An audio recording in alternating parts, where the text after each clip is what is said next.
the Muppets. The basic story is you got Gary, who is played by Jason Segel, his brother Walter, who is a Muppet, and then Gary's longtime girlfriend, Mary. Well, and that's what I mentioned to a couple of buddies of mine that the thing that I find is actually interesting is the fact that they, say Jason Segel, Amy Adams, and Chris Cooper, who plays Tex Richmond, are the headliners in this film, but really they are supporting characters, and it's strictly, I think, very character driven between Kermit the Frog and Walter. Those are the two real main characters, in my opinion. I'm not saying that, like what Gary and Mary are doing in the film are unimportant, but this is definitely about the Muppets trying to come back from obscurity, and Tex Richmond being the villain, as it were. He he he's the generic villain, but he's actually, he has the reason he needs to be evil. And I actually like Chris Cooper for taking on the role. I think it was a great idea for him. It was This movie's sitting at like 97% on Rotten Tomatoes, and I've been excited for this movie ever since I got to see all these, fake posters and trailers and stuff. It's been getting me so excited for this film, and I pray to God people, the adults that saw it when they were kids, take their kids to it.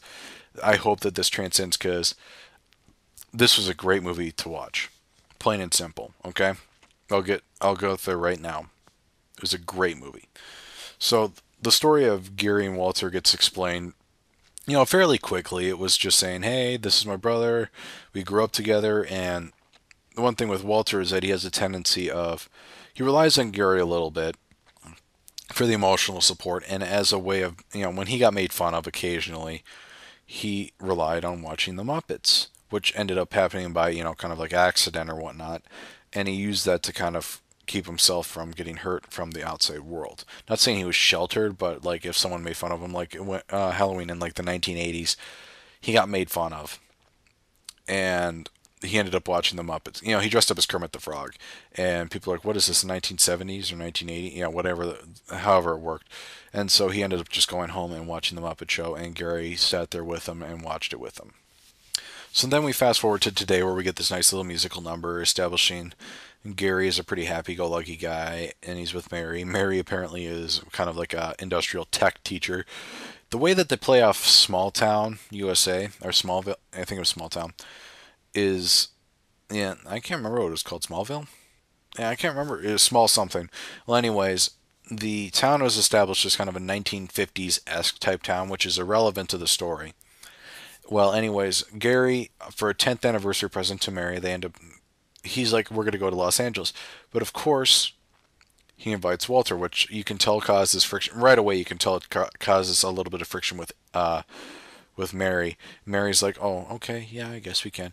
And I'm glad that they didn't really delve into these plot points, because it would have just, I think, been irrelevant. Is the fact that it's just like, this is supposed to be an anniversary thing. Why they? Yeah, I think it was a lot smarter. So they travel to Los Angeles, and of course Walter wants to go see the Muppet Studios in Los Angeles, and you can see it's completely run down, just beaten to shit.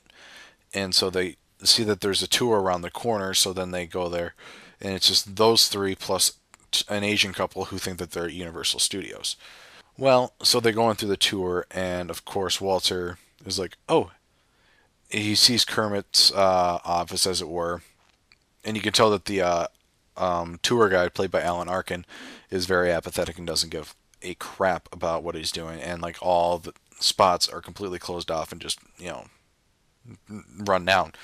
Well, Walter ends up sneaking into Kermit's office to just kind of take in the whole, you know, Muppets lore, as it were, and he ends up hearing the door open and hides, and he hears Tex Richmond's plan to demolish the studio and make it make an oil refinery there, because he's an oil tycoon. A lot of people, I guess there was some like people saying, "Oh, of course you're going to aim at oil," and I think it was just they were just aiming for the generic villain that everyone can say, "Okay, this is the clear, obvious bad guy." Well, anyways, so Walter's like, "No, we gotta," he tells Gary, he's like, we gotta tell Kermit. So they end up going to Kermit's place, and Kermit, is like, "Hey, how's it going?" And they tell him the story, and he has this nice little musical montage of getting the crew back together, but he's kind of afraid because like the crew's kind of fallen apart and gone their own ways. Well, after Walter kind of persuades Carmen, he's like, "You guys, it doesn't hurt to try. I mean, what's the worst that can happen?" Essentially, it's like the worst that can happen is they just don't get the 10 million that they need to save the studio. So that leads us to go to Fozzie Bear, who is playing with the Muppets at this casino in Reno. The funny thing about that is I'm pretty sure the singer from the Foo Fighters is playing as a drummer in the Muppets. Don't quote me on it, but I'm pretty sure that's it. And I was like, hey, that's kind of cool. Well, anyways, Fozzie's like, all right, yeah, let's go. It took him a little bit of time to get swayed. It was actually, I think, the longest one to sway out of the bunch. Maybe. I'm not quite sure. So then you move on to Gonzo. You find out he's actually running a successful plumbing service. He ends up bailing on it pretty quick. He doesn't want to bother. He acts all high and mighty, and he ends up quickly changing his mind. Then you go to pretty much you end up montaging through a lot of the people, and it was kind of funny because there's this one character who I don't think they really give his name, but I want to say it's Rolf or something like that. Sorry, I should have made a disclaimer that I've never really watched the Muppets in terms of like the show or the Muppets movie. I've watched like the made-for-TV specials, like a Muppets Christmas Carol, that kind of thing. So some of these names didn't really apply for some of the movies that I watched, like the Muppet Treasure Island, that kind of thing. Well, anyways, that was a very funny scene where he's like, "Well, what about why did you guys cut away from mine? Mine was a very interesting story that they chose." And they're like, "Hey, you want to?" And like the guy was sleeping, they wake him up. He's like, "Hey, you want to join?" Sure. And that was the story. It was hilarious. Um, so then they pretty much got the whole crew back together, and their last attempt is Miss Piggy, and Miss Piggy initially says no. She's going to come into the story later. So now the next step is to find a TV station that will take their telethon. Well, and they end up in CBE with Rashida Jones. She plays a TV executive, and initially she didn't want to do it, but then Punch Teacher, which was their top rated show or whatever, got pulled off the air. So they had like a huge chunk of time taken out. So the telethon got put there, but they needed a celebrity host. I won't ruin who the celebrity host is, but it's fairly apparent to probably the adult members of the audience who it's going to be, because we only saw one other celebrity until this point. But I won't ruin anything. Maybe that gave it away, but yeah. So then, of course, the rest of the movie is them trying to revitalize the studio within 2 days and get this whole thing started. What was my favorite scene? I'm not gonna say I had a lot of parts that stick out, like when Amy Adams was singing for the first time, and it looks like there's a storm, and you find out it's just the gardener ended up spraying water at the window.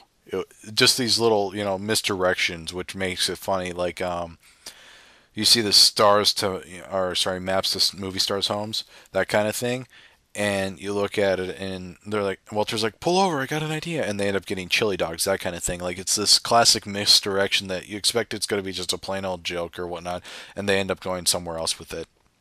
I like it. So my favorite part is something Chris Cooper does in the film, which is he doesn't do evil laughter. He just goes maniacal laughter, and that's all he does. Like he relies on the two Muppets that are by his side to do it. Very funny stuff, and so he's like maniacal laughter, and I wasn't quite sure if that was what he was actually like. He was telling them to do, or if that was him, like just like ha ha ha ha ha ha, that whole thing.